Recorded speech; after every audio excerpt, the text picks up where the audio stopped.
శక్తి విజృంభించి ఉంటుంది. రెండింటికి మధ్య ఉన్నదే సంధ్య అన్నది. ఏ రెండింటికి అంటే సాయం సంధ్య, ఉదయం సంధ్య అని 2 సంధ్యలు చెప్పుకుంటాం మనం. వెలుగులో నుంచి చీకటిలోకి అంటే వెలుగుకి చీకటికి మధ్య ఉన్నది. వెలుగు తొలగిపోయి చీకటి ప్రవేశించే ఆ మధ్య కాలాన్ని ఏమంటామంటే సాయం సంధ్య అంటాం. వెలుగు అంటే పగలు వెళ్ళిపోయి మళ్ళీ రాత్రి వచ్చే ఆ మధ్య సమయాన్ని సాయం సంధ్య అంటాం. మరి అలాగే చీకటి పోయి పగలు ప్రవేశించే ఆ మధ్య కాలాన్ని ఉదయ సంధ్య అని అంటాం. అంటే ఉదయము సాయంకాలం సంధ్య అని చెప్పుకుంటాం కదా, అది ఈ 2 సంధ్యలు. మరి ఏ సంధ్యలో మనకు అపారమైన శివశక్తి లభిస్తుంది అంటే ధ్యాన సంధ్య అనేది ఇంకొకటి ఉంది, మూడోది. ఈ ధ్యాన సంధ్యలోనే మరి అపారమైన అంటే కళ్ళు మూసుకుని కూర్చోగానే ఆలోచనలు వస్తాయి. వాటిని కట్ చేసి ధ్యానంలోకి వెళ్తాం. మళ్ళీ ఆలోచనలు వస్తాయి. మళ్ళీ ఈ రెండిటి మధ్య అంటే ముందు వచ్చిన ఆలోచనలకి కట్ చేసిన తర్వాత మళ్ళీ కన్సేపుడికి వచ్చిన ఆలోచనకి మధ్య ఉండే సమయాన్నే ధ్యాన సంధ్య అంటాం.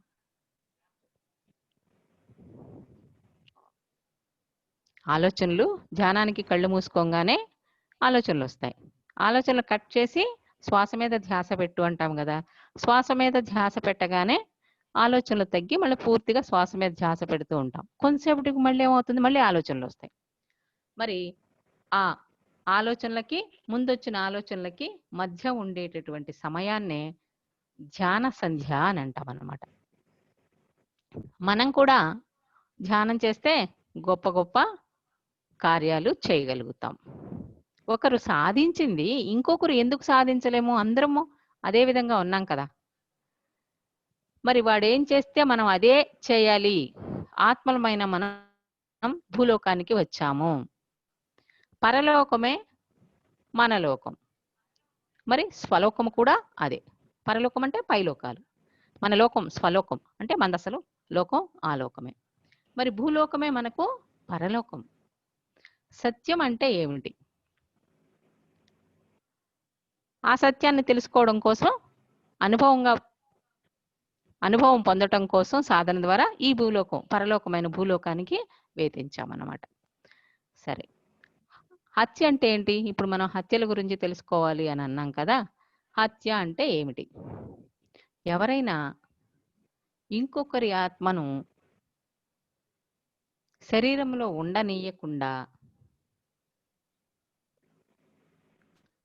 శరీరాన్ని విచ్ఛిన్నం చేస్తే, అంటే ఆత్మ శరీరంలో ఉండటానికి వీలు కాకుండా చేస్తే,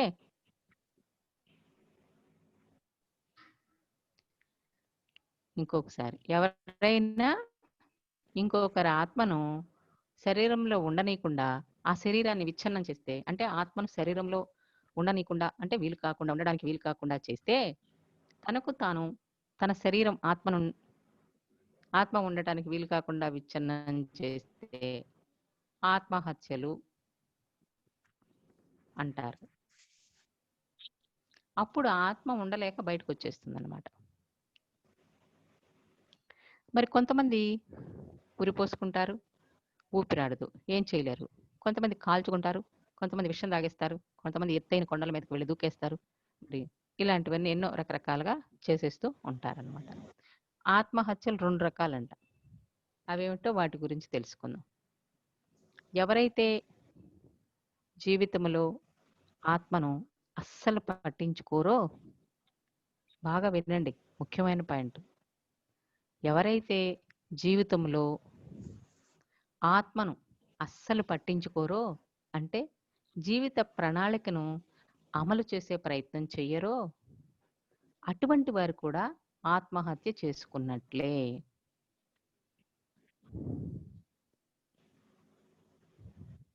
ఇందాక చెప్పాను చూడండి, మనది పరలోకం అంటే స్వలోకం, పైలోకాలే మనవి. మరి చనిపోయిన తర్వాత అక్కడికే కదా వెళతాము. భూలోకం పరలోకం. ఆ లోకం నుంచి ఈ లోకానికి ఎందుకు వచ్చాము? ఈ లోకంలో ధ్యానం ద్వారా గురువు గారు ఇచ్చినటువంటి 4 నవరత్నాల ద్వారా ధ్యానం, సాధన, స్వాధ్యాయము, సజ్జన సాంగత్యము, మరి ధ్యాన ప్రచారము అన్నటువంటి ఆ 4 రత్నాలను ఉపయోగించుకుంటూ ఈ శరీరం ద్వారా సేవ చేస్తూ ఆ సాధన ద్వారా జ్ఞానాన్ని పొందడం కోసం వచ్చాం. మరి ఇక్కడికొచ్చి ఆ విషయం మరిచిపోయి ఆత్మను పట్టించుకోకుండా అస్సలు పట్టించుకోరో అంటే ఎవరైతే ఆత్మను అస్సలు పట్టించుకోరో మరి ఆత్మ పనులు చేయడానికి కదా వచ్చింది మనం. ఆ పని పట్టించుకోరో అంటే జీవిత ప్రణాళికను అమలు చేయరో. ప్రణాళిక ఎక్కడ వేసుకున్నాం మనం? మన స్వలోకంలో. మనం ఇంట్లోనే కదా ఏమన్నా అనుకుని బయటకు వెళతాము. అలాగే మన పైలోకాల్లో మనం ఒక ప్రణాళికను తీసుకుని వచ్చాం. ఆ ప్రయత్నం చేయరో అటువంటి వారు కూడా ఆత్మహత్య చేసుకున్నట్టేనంట.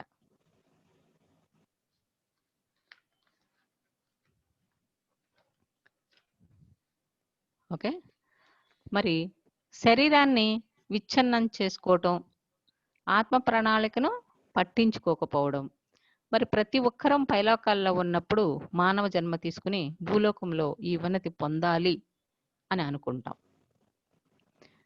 ఆత్మకు కావలసిన పనులు చేయకపోవడం మనం తీసుకున్న నిర్ణయమే. మన ప్రణాళిక తన ఆత్మను తానే ఉండటానికి లేకుండా చేసుకుంటారో మరి ఆత్మహత్య అంటారు దాన్ని. ఎటువంటి పరిస్థితుల్లోనూ ఆత్మహత్య చేసుకోకూడదు. అది మహాపాపం. ఇది నష్టమే, ఏమాత్రం లాభం కాదు. ఎందుకు అంటే ఇప్పుడు పైన ఒక ప్రణాళిక తీసుకున్నాం. భూలోకంలో ఎగ్జాంపుల్ చెప్పుకుందాం. అక్కడ భూలోకానికి వెళ్ళి సాధన చేసి, స్వాధ్యాయం చేసి, సజ్జన సాంగత్యం చేసి, ధ్యాన ప్రచారం చేసి, ఈ శరీరం ఉపయోగించుకుని ఇవన్నీ చేసి జ్ఞానాన్ని సంపాదించుకుంటాము అని. మరి అలాగే గత జన్మల్లో ఉండేటటువంటి కొన్ని కర్మలను తీసుకుని వస్తాం. మన జీవితాన్ని మనమే ఎంచుకుంటాం. ఎలా జీవించాలి, ఏం తీసుకెళ్లాలని పైనుంచి తెచ్చుకుంటాం. అది తెచ్చుకున్న వల్ల కావడం లేదు, నాకు కష్టము, బాధ అని బాగా ఇబ్బంది పడిపోయి మరి నేను ఈ జీవితం నుంచి దీని నుంచి బయటకు వెళ్ళిపోవాలి అని అనుకుంటున్నాడు. అలా ఒక ఖైదీని తీసుకున్నాం. ఒక తప్పు చేశాడు, ఒక దొంగడు. ఆ దొంగడు 6 నెలలు జైలు శిక్ష వేశారు అనుకున్నాం. ఆ జైలు శిక్ష వాడు 3 నెలలు అనుభవించి 3 నెలల తర్వాత నా వల్ల కావట్లేదు, నేను అనుభవించలేకపోతున్నాను, ఎట్టాకొట్టి జైలు నుంచి పారిపోవాల్సిందే అని ఒక ప్లాన్ వేసుకుని అలా ఆ జైలు నుంచి పారిపోయే ప్రయత్నం చేశాడు.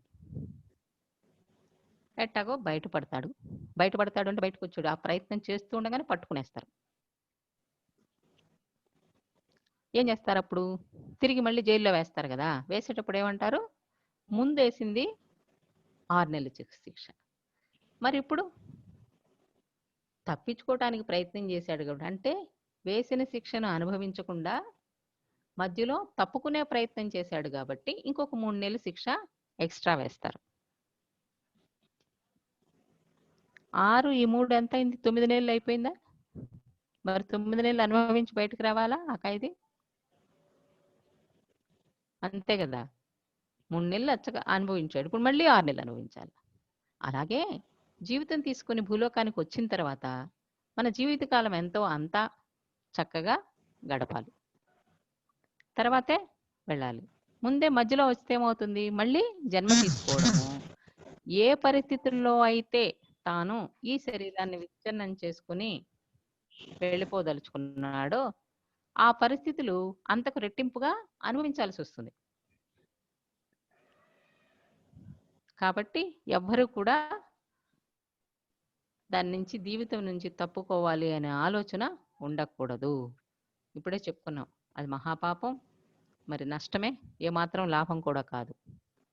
కాబట్టి మళ్ళీ జన్మ తీసుకుంటాము అన్న ఆత్మ అన్ని సంగతులు తెలియదు. ఈ దేహానికి ఒక పేరు పెట్టుకుంటారు. కుటుంబంలోని వారు తనవారు అనుకుంటారు. జీవించాలంటే సుఖపడాలి, సుఖపడాలి అంటే ధనం కావాలి, ధనం కావాలి అంటే సంపాదించాలి, సంపాదించాలంటే కష్టపడాలి. ఆ ధనం ఎంత విలువైతే అంటే ఎంత వీలైతే అంత ఆ ధన యొక్క విలువతోనే సుఖపడుతున్నాం అనుకుంటున్నారు. అంత సుఖపడాలి అనుకుంటారు. మరి అందుకే ఎక్కువ ధనం సంపాదించడానికి ఎన్నో పాపాలు చేసి, మోసాలు చేసి, అన్యాయంగా, అధర్మంగా, అక్రమంగా సంపాదిస్తాడు ధనాన్ని. జీవితంలో వాటి ఫలితం కష్టాలు, దుఃఖాలు. కర్మఫలాలకి లోనవుతాడు. భూమి మీదకి వచ్చేటప్పుడు కొన్ని పాత కర్మలు తెచ్చుకుంటాము. వీటిని ప్రారబ్ధ కర్మలు అంటారు. వాటిలో ఇప్పుడు చేసే కర్మలు తోడైతే, అంటే ఈ జన్మలో చేసేటటువంటి కర్మలు కూడా తోడైతే ఆ బాధను భరించలేక వెళ్ళిపోవాలని ఆత్మహత్య చేసుకుంటారు. ఇలా ఎందుకు జరిగింది అంటే తాను ఆత్మను అన్న విషయం తెలియకపోవడం, తెలుసుకోలేకపోవడం, ఆత్మ లాభాలు తెలియక ఇలాంటి పరిస్థితి తెచ్చుకుంటారు. ఇవన్నీ చివరకు ఆత్మహత్యకు అన్నీ ఉన్నాయి, అయినా సరే వాళ్ళు సూసైడ్ చేసుకుంటారు. ఎందుకు అంటే జీవిత ప్రణాళిక తెలియదు, తెలుసుకునే ప్రయత్నం చెయ్యలేదు. వాళ్ళకి జీవితంలో చెయ్యవలసింది ఏమిటి, మరి గమ్యం ఏమిటి, లక్ష్యం ఏమిటి అన్నది అస్సలు తెలియదు. ఇటువంటి పరిస్థితి రాకుండా ఉండాలి అంటే ప్రతి ఒక్కరూ కూడా ధ్యానం చేసి తీరాలి. ఆ ధ్యానం చేసినప్పుడే వారి యొక్క జీవిత ప్రణాళిక ఏమిటి అన్నది వారికి అర్థం అవుతుంది. మరి మనం ఏం చేయాలో మనకి అనుకున్నాం, మరి భూమి మీదకి వచ్చాక ఎలా తెలుస్తుంది అనేసి. ఆత్మలమైన మనము శరీరంలో ఉన్నాము. మీరు పనులు చేస్తున్నప్పుడు బాధ అనిపిస్తే మరి ఆవేదన పొందుతాం లోపల నుండి. ఇది కరెక్టేనా, చేసేసాను తప్పేమో, ఇది చేయకూడదు అని లోపల నుంచి వస్తుంది, బాధ అనిపిస్తుంది మనసుకు. అప్పుడు చేయకుండా ఆ పని చేయకుండా ఉండాలి. చేయకుండా పని చేస్తున్నాము అని లేక ఆనందం కలిగించే పని చేయాలి. ఎంత సంపాదించినా ఏదో తపనంటే చేయవలసింది చేయలేకపోతున్నాము అనేసి మనం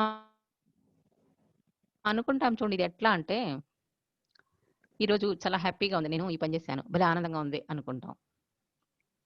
ఇంకొక రోజు ఎంత పని చేసినా ఏం చేసినా కూడా ఆ రోజు ఎలా అనిపిస్తుంది, నిస్సత్తుగా అనిపిస్తుంది. మనసులో ఒక రకమైన బాధ. ఇది పైకేమో అందరికి ముందు చేసేస్తాం, లోపల ఈ చేయకూడని పని నేను చేశానేమో, ఎందుకు చేశానబ్బా ఇది, అట్లా ఫీల్ అవుతూ ఉంటాం అన్నమాట. మరి ఆ తపనతో అంటే చేయవలసింది చేయలేకపోతున్నాను అనే తపన వెలితి నేను ఆత్మని అర్థం చేసుకుని ఆ మార్గంలో జీవిస్తున్నామా? ఎవరైనా సరే పొరుగు ఒక చిన్న ఇదన్నమాట, పొరుగు ఊరు కానీ పొరుగు దేశం కానీ వెళితే ఏమనుకుంటాం, తిరిగి మళ్ళీ వాడి సొంత ఊరుకు వెళ్ళే వరకు ఎప్పుడు కుదుట పడలేం, మనసు కుదుట పడదు. సత్యలోకాలలోని ఆత్మ ఈ భూలోకానికి వచ్చింది. మరి భూలోకంలో సత్యలోకానికి పనికి వచ్చే పనులు చేస్తే ఆనందపడుతుంది. ఒక పనిగా ఒక ఊరు వెళ్ళినప్పుడు మనం ఏం చేస్తాం, ఆ పని ఎప్పుడు అయిపోతుంది, ఎప్పుడు ఇంటికి వెళ్ళిపోతాం, ఎప్పుడు ఊరు వెళ్ళిపోతాం అనే కదా అనుకుంటాము. అలాగే ఆ సత్యలోకం నుంచి వచ్చిన ఆత్మ ఈ భూలోకంలో చేయవలసిన ఆత్మపరమైన పనులు చేస్తుంటేనే ఆత్మతృప్తిగా ఉంటుంది. ఇంకెప్పుడు వెళ్ళిపోయి పనులను ఎప్పుడు చేస్తాడు వీడు, లోపల ఆ ఆత్మ అలా క్షోభిస్తూ ఉంటుందట. మరి పనికొచ్చే పనులు చేస్తే ఆనందపడుతుంది, దానికి విరుద్ధంగా చేస్తే ఆత్మ ఘోషిస్తుంది. మనసు మాలిన్యంలో ఉంటే అర్థం కాదు, కానీ మనసును అంటే మన మనసును మనం శుద్ధి చేసుకుంటే అంతరాత్మ ప్రబోధాలు బాగా వినగలుగుతాం. ఆ వినగలిగితే మనం ఆత్మను నిర్లక్ష్యం చెయ్యము. అంతరాత్మ ప్రబోధాలు మనం వినగలిగితే మరి ఆత్మను నిర్లక్ష్యం చేయము. అంతరాత్మ ప్రబోధాన్ని వినాలి అని అంటే ధ్యానం ఒక్కటే దారి. మనసును శుద్ధి చేయగలగాలి, మరి దానికి కూడా ధ్యానం ఒక్కటే దారి. మనసు శుద్ధి కావాలంటే ధ్యానం తప్ప వేరే దేని ద్వారా శుద్ధి చేసేది కాదు. జీవితంలో ఆత్మకు ప్రాముఖ్యం ఇవ్వకపోయినా, తనను తాను నిర్లక్ష్యం చేసిన, తనను తాను ఆత్మహత్య చేసుకున్నట్టే.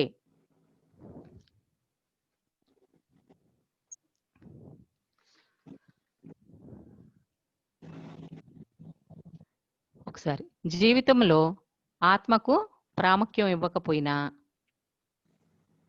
తనను తాను నిర్లక్ష్యం చేసిన, మరి తనను తాను ఆత్మహత్య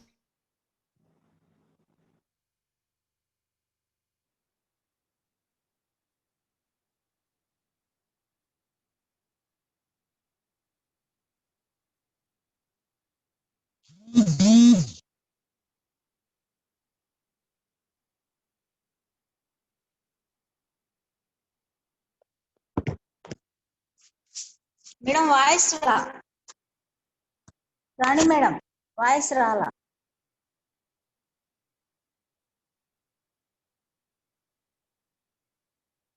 వినపట్ల.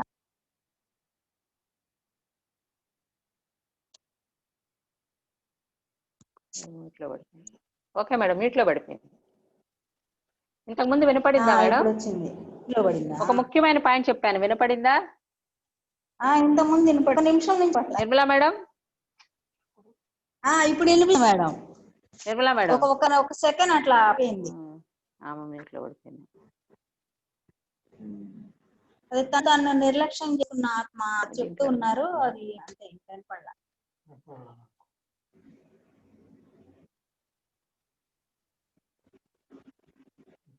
హలో మేడం, జీవితంలో ఆత్మకు ప్రాముఖ్యం ఇవ్వకపోయినా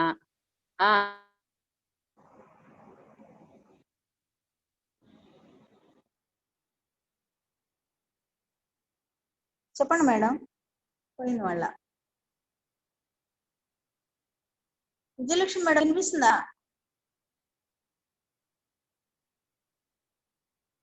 రాణి మేడం పోయి వాళ్ళ.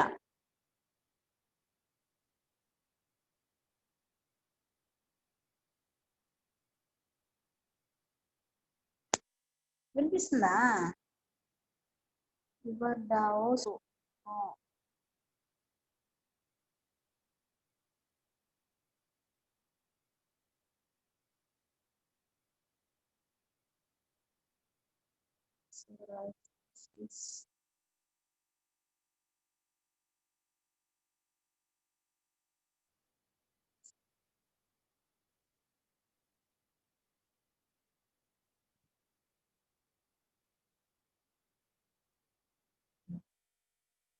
లేదు మేడం, లేదు.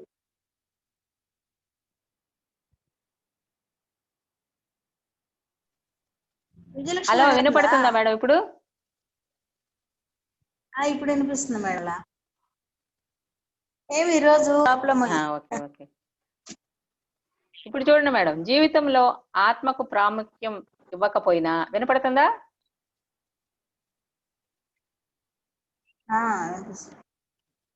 వినిపిస్తుంది. జీవితంలో ఆత్మ మళ్ళా పోయింది. మళ్ళా పోయిందా? ఇప్పుడు వినపడుతుంది. జీవితంలో ఆత్మకు ప్రాముఖ్యం ఇవ్వకపోయినా తనను తాను నిర్లక్ష్యం చేసుకున్నా తనను తాను ఆత్మహత్య చేసుకున్నట్లే అంటున్నారు.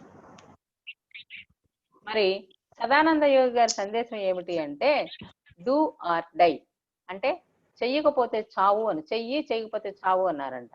చెయ్యి అంటే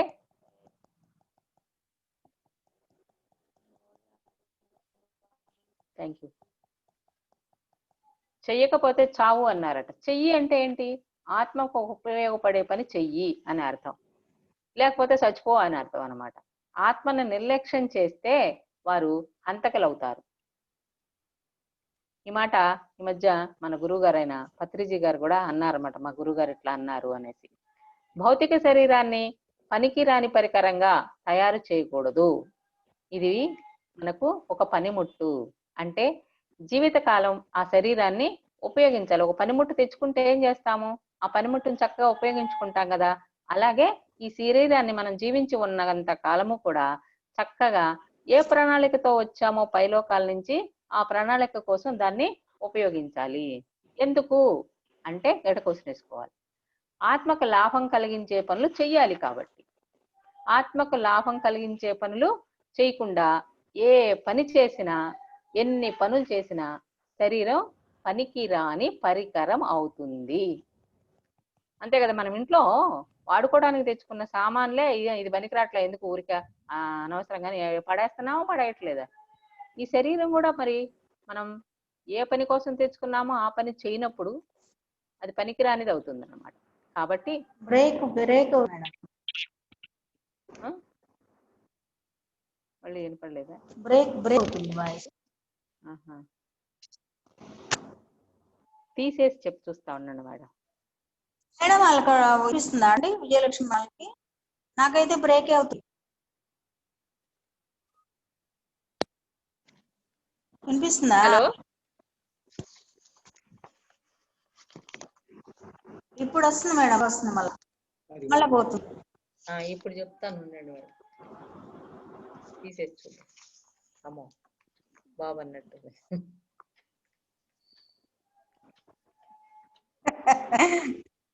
ఆత్మకు లాభం కలిగించే పనులు చెయ్యాలి.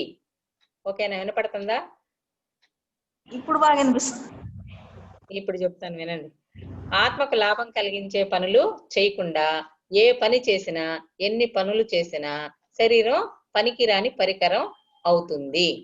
పనికిరాని పనిముట్టును మనం ఇంట్లో అట్టు పెట్టుకోం కదా, మార్చేస్తాం కదా. అలా కాబట్టి దీని చేత అంటే శరీరం చేత ఆత్మ ఉన్నతికి కావలసిన పనులు చేయిస్తే ఇది పనికొచ్చే పరికరం అవుతుంది. ఎన్నో చేశాం, సాధించాం అంటాము, అప్పుడు పనికిరాని పరికరమే. అవన్నీ చేసి అంటే ప్రాపంచకపరమైన పనులన్నీ చేసుకున్నాము, మరి అనుకున్న ప్రణాళిక ప్రకారం ఏ పని చెయ్యాలో ఆ పని చెయ్యకపోతే పనికిరాని పరికరం కిందే లెక్క వేస్తారట ఈ శరీరాన్ని. మరి పరోపకారం పుణ్యం, పరపీడనం పాపం అన్నారంట వేదాల్లో. పరలోకంలో ఉండే ఆత్మకు చేసే ఉపకారమే పరోపకారం. ఆత్మకు చేసే ఉపకారమే పరోపకారం అని అర్థం అన్నమాట ఇక్కడ. మరి ఆత్మ అన్నది పరలోకమే కానీ భూలోకం ఉంది కాదు కదా. భూలోకం సంబంధించింది శరీరం, పరలోకానికి సంబంధించింది ఆత్మ. పరలోకంలో ఉండే ఆత్మకు చేసే ఉపకారమే పరోపకారం. ఈ రెండు కలిసి ఇక్కడ సాధించడానికి వచ్చినాయి అన్నమాట. మరి పరలోకంలో ఉండే ఆత్మకు చేసే అపకారమే పరపీడనం. మరి ఎంతసేపు ఆత్మ ఆత్మ అంటే శరీరం చూసుకోకపోతే శరీరం ఎట్లా, బలం ఉండదు కదా, శక్తి ఉండదు కదా అని డౌట్. పరోపకారార్థం ఇదం శరీరం అన్నారు. అంటే ఇతరులకు ఉపకారం చేయడానికి ఈ శరీరం ఉంది అని భావన. ఇతరులకు ఉపకారం చేయడానికి ఈ శరీరం ఉంది అని భావన అన్నమాట. మరి ఆత్మకు పరలోకంలో కలిగే ఉపకారం కోసమే ఈ శరీరం. ఆత్మకు పరలోకంలోనే కదా ఉంటుంది, అక్కడ కలిగే ఆత్మకి ఇక్కడేం లాభం ఉండదు, అక్కడ ఇక్కడ సంపాదిస్తాం, అక్కడ లాభం అన్నమాట. ఆత్మకు పరలోకంలో కలిగే ఉపకారం కోసమే ఈ శరీరం అని మనం తెలుసుకోవాలి. శరీరాన్ని ఆత్మ లాభాలకి ఉపయోగించాలి. దానికి మార్గమే ధ్యానము, అలాగే స్వాధ్యాయము, సజ్జన సాంగత్యము, ఈ ధ్యాన ప్రచారము, జ్ఞాన బోధలు అన్నవన్నీ కూడా దానికోసమే. మరి ఇళ్ళలగానే పండగ కాదు అంటారు. అంటే ఆత్మ లక్ష్యం సాధించాలి అంటే ఆషామాషి కాదు. ధ్యానం మొదలెట్టగానే సాధ్యం కాదు, కృషి చెయ్యాలి, సాధన పెంచుకోవాలి, అప్పుడే అర్థం చేసుకోగలుగుతాం. చనిపోయాక పిల్లలు పెట్టే కర్మకాండల వల్ల మనం పై లోకాలకి అంటే ఉన్నత లోకాలకి వెళ్ళలేం. జీవించి ఉండగానే ఎవరు ఆత్మ పనులు చేస్తారో వారే పై లోకాలకి వెళతారు. మరి ధ్యానం బాగా చేయాలి కదా. మరి ఆత్మ మనకు వ్యక్తం కావాలి అన్నా, ఆత్మ సందేశాలు మనం వినాలన్నా ఏం చేయాలి అంటే తీవ్ర ధ్యాన సాధన, మరి శుద్ధ శాకాహారము తీసుకుంటూ ఈ చేసినప్పుడే మనకి ఆత్మ సందేశాలు అన్నవి వినగలుగుతాం. మరి కాముడు ఉంటే రాముడు ఉండడు అంట. ఇక్కడ మనసు ఉంటే ఆయన అంటే భగవంతుడు ఉండడు అని. కాముడు అంటే మనసు, భగవంతుడు అంటే ఆత్మ, ఆత్మ అంటే రాముడు అనమాట. కాముడు ఉంటే రాముడు ఉండడు అంటే మనసున్న కాడ ఆత్మ ఉండదు అంటే రాముడు ఉండడు అని అర్థం అన్నమాట. మరి కంసుడు ఉంటే కృష్ణుడు ఉండడు అంటే రాక్షస మనసు, మలిన మనసు, దుష్ట మనసు ఉన్న చోట ఆత్మ అన్నది ఉండదు. కంసుడు అలాంటి వాడే కదా. మరి అక్కడ కృష్ణుడికి తావు ఉండదు, ఉండలేడు. ఇక్కడ బాగలేదు, ఇంత దుష్టులతో మనం ఎలా ఉండేది అనుకుంటారు. అంతే కదా, మనం అనుకోట్లా, ఆళ్ళలో మనం కలవలేములే అనుకోట్లా, అలా కలవలేమన్నమాట. కంసుడు ఉండే చోట కృష్ణుడు ఉండడు. ఆత్మని ఘోషించనివ్వకండి. చూడండి, ఆత్మ మనం చెప్పిన పని అంటే మనం చేస్తున్న పని నచ్చకపోతే లోపల నుంచి చెప్తుంది, ఇది మంచిది కాదు, ఇది చేయకూడదు, చేయమాకండి అనేసి. నాకు అనిపించింది కానీ ఎందుకో మళ్ళీ ఇలా చేసేసా అలా చేసేసా అనుకుంటాం, కానీ చేయకూడదు. అది క్షోభిస్తూ ఉంటుంది. అది చెప్పినా కూడా మనం వినకపోతే, లోపల నుండి చెప్పినా కూడా వినకపోతే ఘోషిస్తుందంట. ప్రతి క్షణం ఆత్మను ఎలా చూడాలి అంటే ఒక గురువులా గైడ్ చేస్తుంది మనకు. గురువుగా చూసుకోవాలి మనం. ఆత్మ మనకు గురువులా మనకు గైడెన్స్ ఇస్తూ ఉంటుంది లోపల నుండి. ఆ గైడెన్స్ వినాలా మనం. వినగలగాలి అంటే మౌనంలోకి వెళ్ళాలా. మౌనంలోకి వెళ్ళాలి అంటే ధ్యానంలో ఉండాలా. ధ్యానంలో ఉండాలి అంటే శ్వాస మీద ధ్యాస ఉంచాలా. కళ్ళు మూసుకుని మనలోకి మనం ప్రయాణిస్తూ మనం చక్కగా మనలోకి మనం పోయినప్పుడు ఆ మౌనం నుంచి మనకు గురువు లాంటి ఆత్మ నుండి మనకు చక్కగా గైడెన్స్ అనేది ఇవ్వడం జరుగుతుంది. ఆ లోపల నుంచి మాట అనేది మనకు వినపడుతుంది. అలా ఉండాలన్నమాట. ఆత్మని నివ్వకూడదు అంటే అలా ఉండాలి. మరి అలా ఆత్మారామునికి మించిన గురువు లేడు అంటారు. లోకాన్ని మించిన గ్రంథం లేదు అంటారు. జీవితాన్ని మించిన అనుభవం లేదు అంటారు. ఆత్మను మించిన గురువు లేడు. మరి ఆత్మ మనకి గురువు కాబట్టే అంత చక్కగా మనకు అన్ని అందిస్తూ ఉంటుంది. ఇది తప్పు చేస్తున్నావు, అది రైటు, ఇది ఎందుకు తప్పు, ఇది అధర్మము, ఇది అన్యాయము, మరి ఇది అక్రమము, ఇది చేయకూడదు అని మనకి ఎప్పటికప్పుడు సలహాలని ఇస్తూ ఉంటుందన్నమాట. మరి సంసార చింతన చేస్తే అంటే సంసారం గురించి ఆలోచిస్తూ ఉంటే, చింతన అంటే ఆలోచనే కదా, చింతన చేస్తే ఆధముడు అంటారట. మరి గుళ్ళు గోపురాలు తీర్థయాత్రలు చేస్తే వాళ్ళేమంటారు, అధముడు అంటారట. శాస్త్ర చింతన చేస్తే మధ్యముడు అంటారట. ఆత్మచింతన చేస్తే ఉత్తముడు అవుతాడు, వాడిని ఉత్తముడు అంటారు. ఆత్మ చింతన చేసిన, ఆత్మ గురించి ఆలోచించిన వాడిని, ఆత్మ పనులు చేసిన వాడిని, ఆత్మ కోసమే పాటుపడిన వాడిని ఏమంటారు, ఉత్తముడు అంటారు అన్నమాట. మరి ధ్యానం ద్వారా ఆత్మానుభవం ఉత్తమోత్తమం. మనము ఆత్మను తీర్చిదిద్దాలి, శరీరాన్ని సాధనకు ఉపయోగించాలి. రమణ మహర్షి శరీరాన్ని సాధనకే ఉపయోగించారు.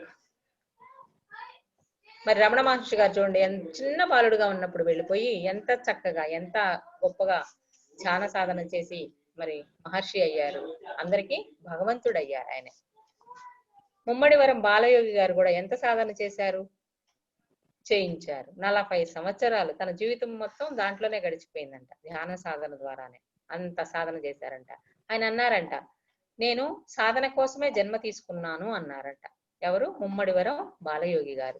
మరి ఆత్మహత్య వల్ల ఏమీ లాభం లేదు, మరలా ఇంకో జన్మ తీసుకోవడం, మరలా ఎలాంటి బాధనో తట్టుకోలేక ఆత్మహత్య చేసుకున్నారో అలాంటి బాధే, అంటే ఇంకా ఎక్కువ అనుభవించాల్సి వస్తుంది. ఇందాక మనం చెప్పుకున్నాం, జైల్లో ఒక ఎగ్జాంపుల్, జైల్లో ఖైదీ బారిపోతే తిరిగి మళ్ళీ శిక్షను పెంచినట్లుగానే ఇలా మధ్యలో వెళ్ళిపోతే ఇక్కడ ఏదైతే అనుభవించలేక వెళ్ళిపోయామో దాన్నే మళ్ళీ ఎక్కువగా అనుభవించాల్సి వస్తుంది మరు జన్మలో. కాబట్టి ఆ విషయాలే ఆలోచించకుండా చక్కగా శ్వాస మీద ధ్యాస ఉంచి ధ్యానంలోకి వెళ్ళిపోయినాము అంటే ఆ స్థితి నుంచి మనం ఆత్మ కోసం వచ్చాము, ఆత్మ పనులు ఇవి మనం అనుభవించడానికి తెచ్చుకున్నాము, మనమే అనుభవించాలి. మరి ఇందాక ఇంకోటి కూడా చెప్పాను, సాధకుడు అయినటువంటి వాడికి పెద్దది చిన్నదిగా కనపడుతుంది, సాధన చేయని వాడికి ఎంత చిన్నది కూడా పెద్దదిగా కనపడుతుంది. కాబట్టి ప్రతి ఒక్కరం ధ్యానం చేసి వారి వారి జీవితాల్ని సరిచేసుకోవాలి, సాధనలో ఉండాలి. అంతేకాని మధ్యలో ముగించడం లాంటివి చేయకూడదు అనమాట. మరి మధ్య మార్గంగా వ్యవహరిస్తూ సాధన చేయడం అనేది చాలా మంచిది. అచ్చగా ఇల్లు వదిలేసి సంసారాన్ని వదిలేసి వెళ్ళిపోవాల్సిన అవసరం లేదు. మనం సాధన చేసుకుంటూ సంసారం చేసుకుంటూనే సాధన చేయవచ్చు. ఇంత మంచి మార్గాన్ని మనకి ఇచ్చినటువంటి ఆ గురువు గారికి ఒకసారి గట్టిగా ధన్యవాదాలు తెలుపుకుందాం. మరి సామాన్యులు ధ్యానులు అంటే బాహ్యార్థాలు తెలుసుకుంటారు సామాన్యులు, అంతరార్థాలు తెలుసుకుంటారు, అంతరార్థాలు చెప్తారు ధ్యానులు. మరి దేహానికి లాభం కలిగించే పనులు చెయ్యాలి అని అనుకోరు ఎవరు, సామాన్యులు. ఆత్మకి లాభం కలిగించే పనులే ఆత్మకి లాభం, దేహానికి లాభం కలిగించే పనులు చేస్తారు సామాన్యులు. ధ్యానులు ఆత్మకి లాభం కలిగించే పనులు, ఆత్మకి పనికొచ్చే పనులే, ఆపరమైన పనులే చేస్తారన్నమాట. మరి ఆత్మని క్షోభ పెడితే ఆత్మహత్యతో సమానం.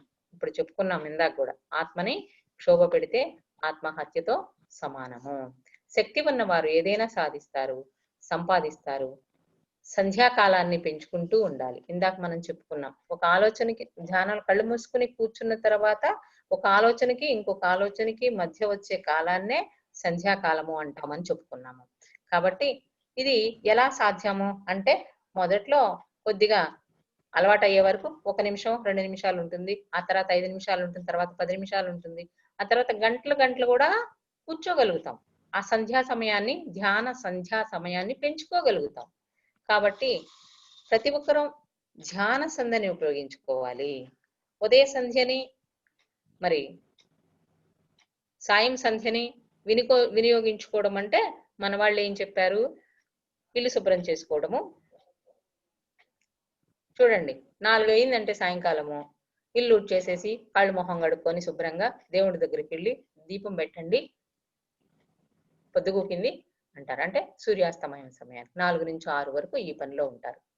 మరి ఉదయం కూడా అంతే, తెల్లారిపోతుంది లేవండి పనులన్నీ చేసుకోండి అని ఊడ్చుకోవడాలు, తుడుచుకోవడాలు, పళ్ళు తోముకోవటాలు, స్నానాలు చేయడాలు, దేవుడి దగ్గరికి వెళ్ళి ఆ పటాలు తొడటాలు, బొట్లు పెట్టడాలు, దేవుడి దగ్గర దీపం పెట్టడాలు. ఆ సంధ్యన కాదండి కొలవాల్సింది, ధ్యాన సంధ్యను కొలవాలి, ధ్యాన సంధ్యను పెంచుకోవాలి. ఆ ధ్యాన సంధ్యను పెంచుకున్నప్పుడే మన జీవిత ప్రణాళిక అనేది చక్కగా నిర్వర్తించగలుగుతాం.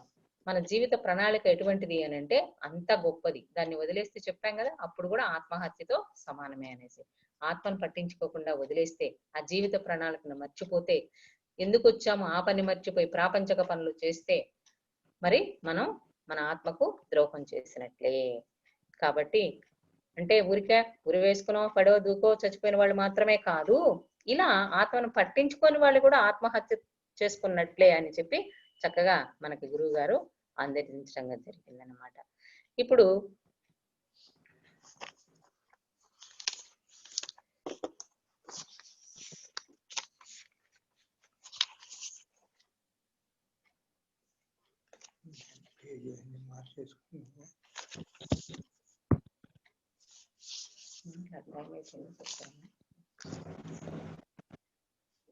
ఎవరైనా సరే నేను వెళ్ళిపోతే అంటే ఈ శరీరాన్ని చాలిస్తే ఈ బాధ నుంచి తప్పుకుంటాను అనే భ్రాంతిలో ఉన్నాడు అని అంటే మాత్రం తప్పు అది. ఇప్పుడు చెప్పుకున్నాం కదా, మరి అన్నీను కూడా వెళ్ళిపోయాలి అని చాలించుకుని వెళ్ళిపోతే ఏమవుతుందన్నాము, మళ్ళీ పెంచి ఇవ్వబడుతుంది వాళ్ళకి ఆ శిక్ష, ఆ అనుభవించేటటువంటి బాధ, కష్టము అనేది ఇంకా అంతకంతా పెంచి ఇవ్వబడుతుంది. కాబట్టి ఎప్పుడు కూడా మనలో ఉన్న కాంతి వైపు ప్రయాణం చేయాలి కానీ ఇలాంటి భ్రాంతుల్లో పడిపోయి మనం ఆత్మక ద్రోహం చేయకూడదు. ఈ లోకంలో ప్రతి మానవుడు కూడా పేదవాడైనా ధనవంతుడైనా చిన్నవాడైనా పెద్దవాడైనా కూడా ఆనందంగా జీవించాలి అని మళ్ళీ ప్రణాళికలు వేస్తారు. వాళ్ళు ఎప్పుడు డబ్బుంటే ఆనందంగా ఉండాలి అని అనుకుంటారు. పెద్ద ఉద్యోగం వచ్చాక ఏమనుకుంటారు, వీకెండ్ కూడా నాకు టైం లేదు, నేను పని చేయలేకపోతున్నాము, ఎంత కష్టమో అనుకుంటారు అనమాట. లీవులు లేవు, ఆడ చాలా పని ఉంటుంది అనేసి మరి బాధపడతారు. రాజకీయాల్లోకి వచ్చినా కూడా ఆనందంగా ఉండలేరు, అది కూడా అలాగే బాధగా ఉంటుంది వాళ్ళకి. మంచి ఆరోగ్యం ఉంటే బాగుంటుంది అనుకుంటారు, అలా టైం అంతా వేస్ట్ చేస్తారు. శరీరం అన్నది అందంగా ఉండాలి అనుకుని అందంగా ఉండాలని దానికోసం దాని పనులు చేస్తుంటారు. శరీరాన్ని అందంగా ఉంచడం కోసం చేసే పనులన్నీ చేస్తూ ఉంటారు. మరి పెద్ద ఉద్యోగం ఉంటే ఆనందంగా ఉంటాను అనేది అది ఉంటే కూడా ఒక భ్రాంతి లాంటిది అన్నమాట. దాంట్లో ఉండలేదు. ఇవన్నీ నిత్యము కాదు, సత్యము కాదు, పరిమితమే, అశాశ్వతమే అన్నది తెలుసుకోలేరు. శాశ్వతమైన దాన్ని తెలుసుకోలేరు అని తెలుసుకోలేరు అంటే ఆనందం లేదని కాదు, తాత్కాలికమైన ఆనందం మాత్రమే అది అని చెప్పడం జరిగింది. కులము అని మతం అని భ్రాంతిలో పడిపోయి దీంతో ఎంత ఆనందం వెతుక్కున్నా అది రాదు, ఆనందము రాదు వెతుక్కుంటే. మరి ఎందులోకి వెళ్ళినా అక్కడేమవుతుంది, దుఃఖం వస్తుంది. ఆనందం వచ్చిన తాత్కాలిక ఆనందమే అని ఆ భ్రాంతిలోనే ఉన్నామని, ప్రపంచంలోని ఉన్నవన్నీ అప్పుడు అవగాహనలోకి వస్తుందన్నమాట. ఈ ప్రపంచంలో ఉన్నటువన్నీ కూడా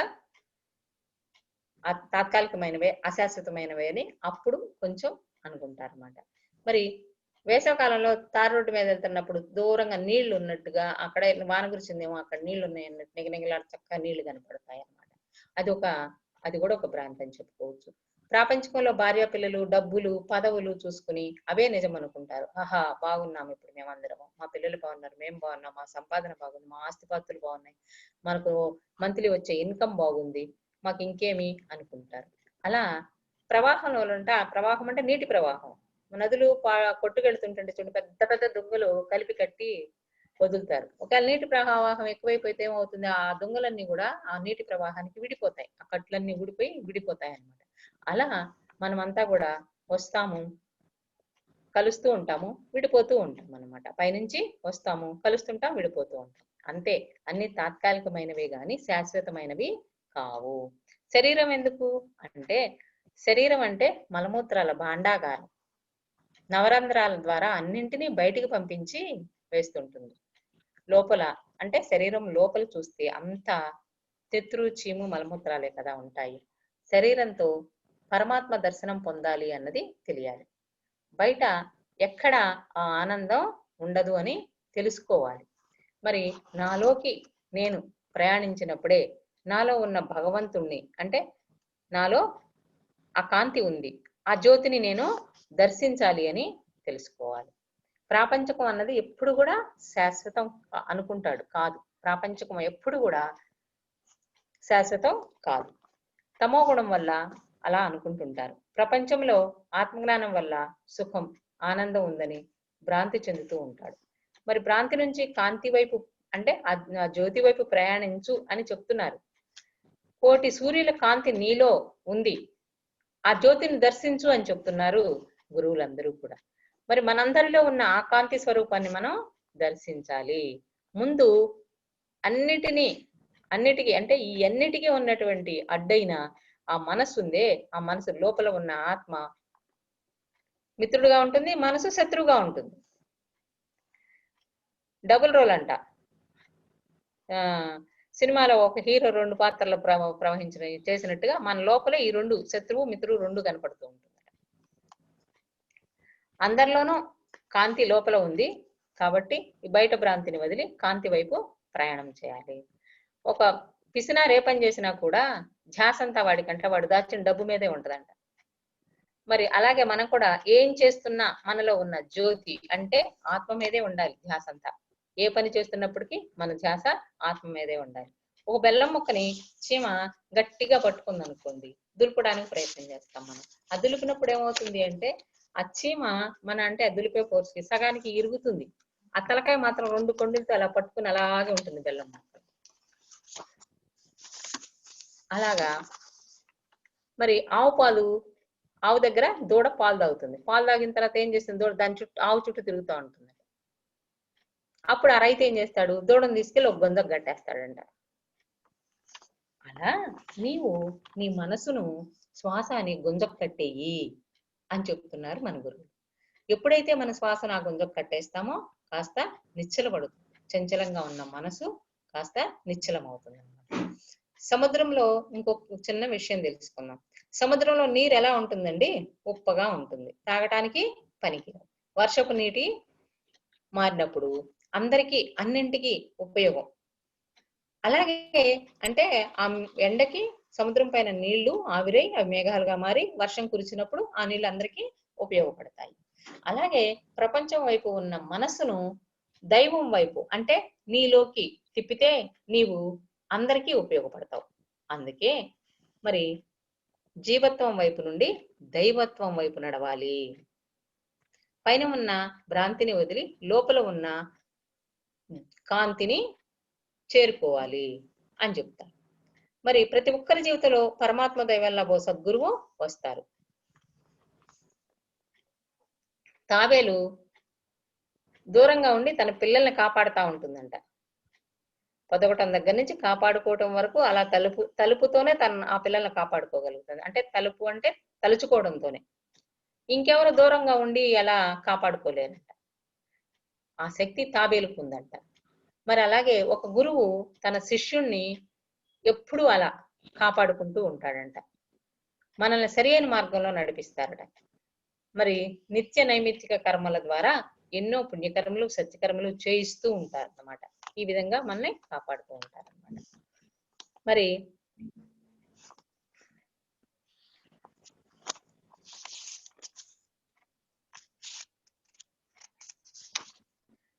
ఈరోజు ఒక శాకాహారం గురించి అయితే దీని గురించి చెప్పుకోవాలనుకున్నాము. ఈ టైం అయింది కాబట్టి శాకాహారం గురించి ప్రతిరోజు చివరిలో కొద్దిగా చెప్పుకోవాలి అని అనుకున్నాను. టైం అవుతుంది కాబట్టి దాని గురించి చెప్పుకుందాము. ఈ భూమి మీద మన అస్తిత్వానికి కారణమైన మన స్వీయ ఆత్మ యొక్క మనుగడకు వాహనమైన మన కంటికి కనిపించే ఈ భౌతిక శరీరం మాంసాహార భక్షణకు ఏ విధంగానూ సరిపోదు. అలా ఎలా సరిపోదో శాస్త్రజ్ఞులు ఎన్నో రకాలుగా వివరించారు. మన జీర్ణక్రియకు సంబంధించిన 28 అడుగుల పొడవైన ప్రేవు మరి వెడల్పాటి దంతాలతో కూడిన దవడల నిర్మాణం మాంసాహార జీవనానికి విరుద్ధంగా ఉంది అని చెప్తారు. అంతేకాదు శరీర ధర్మ శాస్త్రజ్ఞులందరూ తేల్చి చెప్పిన నిర్వివాదాంశం అలాంటి శాకాహారానికి అనువుగా రూపుదిద్దుకున్న శరీరంలో మాంసాహారాన్ని వేస్తే క్యాన్సరు, అల్సరు, గ్యాస్ట్రిక్ ట్రబుల్ లాంటి అనేక దీర్ఘకాల వ్యాధులు బారిన పడి ఆ శరీరం అనుభవించే వేదన చెప్పలేనటువంటిది. అపారం, ఎక్కువ, అంటే చెప్పనలివిగానంత వేదన అనుభవిస్తారు. మాంసాహారం జీర్ణమయ్యే క్రమంలో విడుదలయ్యే టాక్సిన్ అంటే విష పదార్థాలు మనసును కల్లోలపరిచి మనిషిలో హింసా ప్రవృత్తిని ప్రేరేపిస్తాయి. మరి అలా చెప్పడానికి, అంటే హింసా ప్రవృత్తిని ప్రేరేపిస్తాయి అనడానికి ఎన్నో నిదర్శనాలు ఉన్నాయి. వ్యాపార పరంగా జంతువులను పెంచడానికి వాడే స్టెరాయిడ్స్, యాంటీబయాటిక్స్ వంటి రసాయనిక ఔషధాలు లాంటివి రక్తంలో మరి కణజాలాల్లో చేరి వాటిని తిన్న మనిషి శరీరంలో కూడా ప్రవేశించి కనీ ఎరగనటువంటి అనర్థాలను కలగజేస్తాయి. శాకాహార సేవనం అన్నది మన ఆహార అవసరాల కోసం ఇతర జీవులను చంపడం వంటి హింసాత్మక చర్యలు నుంచి మనల్ని దూరం చేస్తుంది. శాస్త్రీయ పరంగా, ఆధ్యాత్మిక పరంగా, మరి శారీరక ధర్మశాస్త్ర పరంగా ఏ రకంగా చూసినా కూడా మానవుడికి తగిన ఆహారం కేవలం శాకాహారమే. మరి ఇక ఆత్మపరంగా చూస్తే కూడా మాంసాహార సేవనం అన్నది చాలా చాలా చాలా తప్పు. అది ఆత్మ పరిణామ క్రమంలో మనిషిని అట్టడుగు స్థాయికి దిగజార్చి వేస్తుంది. చరిత్రను పరిశీలించి చూసిన ఆత్మజ్ఞానులైన మాస్టర్స్ అందరూ కూడా,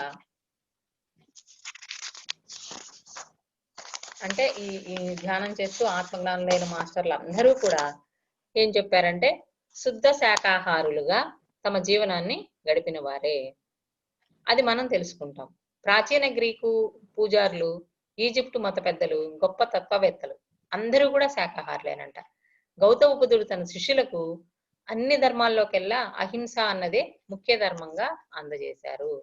మరి మనకు కూడా హిందూ మతంలో మనకేం చెప్పారు? మొట్టమొదటి ధర్మము అహింసా పరమో ధర్మ అన్నదే కదా. తరచి చూస్తే మాంసాహార సేవనం అన్నది మనిషి ప్రయత్నపూర్వకంగా చేసుకున్నటువంటి చెడు అలవాటే కానీ జన్మతః అతడికి చెందింది అలవాటు కాదు అని తెలుస్తోంది. మరి ఇలా ఇతర ప్రాణులను చంపి దాని మాంసాన్ని రుచులుగా వండుకొని తినాలి అన్న రాక్షస ఆలోచన మనిషిలోని దయాగుణాన్ని, ప్రేమత్వాన్ని చంపేసింది. అతడి పరస్పర సంబంధ బాంధవ్యాలపై ప్రమాదకరమైన ప్రభావాన్ని కలగజేస్తుంది.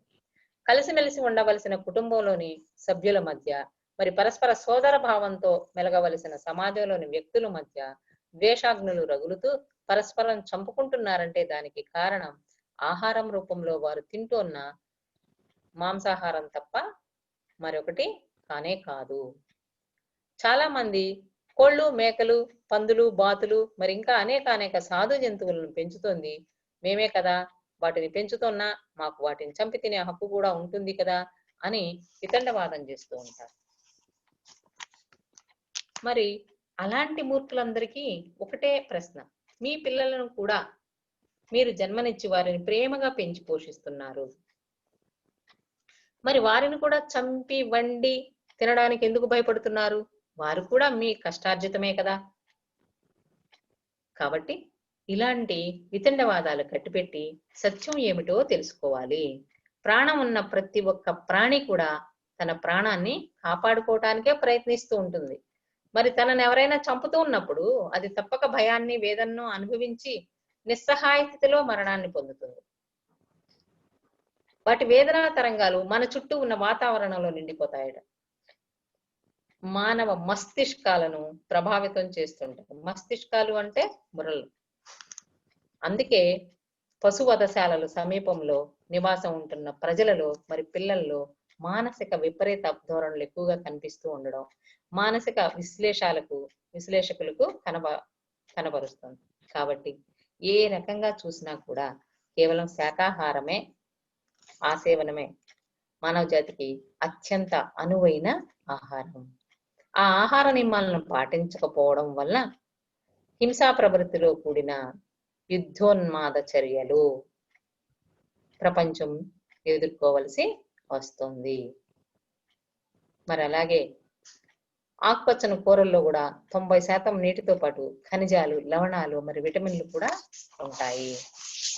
మరి ఇలా వాటిలో 90% నీటి చైతన్యం ఉండడం వల్ల ఆహారం ద్వారా వాటిని తిన్న మనిషిలో కూడా చైతన్యపు స్థాయి విశేషంగా పెరుగుతుంది. ఇక చక్కటి రంగు, రుచి, సువాసన కలిగిన పండ్లలో వండిన దీంట్లో ఆహార పదార్థాలు ఆ చైతన్య స్థాయిని మనం లెక్క కట్టలేము. అంతేకాక ఇలా కూరగాయలను, ఫలాలను తిని మన గింజలను సుదూర ప్రాంతాల్లో వెదజల్లడం వల్ల వాటి ప్రత్యుత్పత్తి అవకాశాలు కూడా పెరిగి ప్రకృతి సహజ వనరులను కాపాడడంలో మనం కూడా భాగస్వాములం అవుతాము. సృష్టికి అనుకూలంగా సాగే ఇలాంటి మన శాకాహార జీవన విధానం మనలో దివ్యత్వాన్ని పెంపొందిస్తూ ప్రేమ, కరుణ, దయ, సానుభూతి వంటి దైవిక లక్షణాలను వెలికి తీస్తుంది. ఉన్నాయి అందరిలో మనలో. ఎందుకంటే ఈ ఆహారం ద్వారా అడుగు పెడిపోయింది. ఇలా ఎప్పుడైతే శాకాహారాలు, పండ్లు, ఫలాలు తింటూ చక్కగా ధ్యానం చేసుకుంటూ ఉంటామో అప్పుడు ఆ దైవిక లక్షణాలన్నీ మనలో వెలికి తీయబడతాయి. ఆధ్యాత్మిక పరంగా కూడా పరిణామ క్రమంలో మనకంటే క్రింది స్థాయిలో ఉన్న జంతు సోదరులకు మన స్నేహహస్తాన్ని అందించి వాటి పట్ల మనం ప్రేమపూర్వకంగా మసులుకోవాలి. వాటిని మళ్ళీ పుట్టించగలిగే శక్తి మనకు లేనప్పుడు వాటిని చంపే అధికారం కూడా మనకు లేదు కదా అన్న ఆ దైవ సూత్రాన్ని మనం గుర్తుంచుకోవాలి, గుర్తు చేసుకోవాలి, గుర్తు చెయ్యాలి. ఇలా అందరికీ క్రింది స్థాయిలోని జంతువుల పట్ల మనం చూపే ఆదరణే మనకంటే పై స్థాయిలో ఉన్న భగవంతుడు నుంచి మనం పొందగలుగుతాం. కాబట్టి మనం దైవత్వాన్ని అర్థం చేసుకుంటూ దైవాల్లా జీవిస్తూ దైవాన్ని చేరుకోవాలి. ఎప్పుడైనా అంతే కదా, మరి ఏది ఇస్తావో అదే పొందుతావు అని చెప్తూ ఉంటారు కదా, అలాగన్నమాట. మరి ఈరోజు ఈ క్లాసు అయిపోయింది. అందరికీ థ్యాంక్ యూ. ఒక 5 నిమిషాలు ధ్యానం చేసి తర్వాత మాట్లాడుకుందాం. థ్యాంక్స్. ఈ రికార్డ్ ఆపేస్తాను. చెప్తే ఎట్లా నేను ఆపుతాను.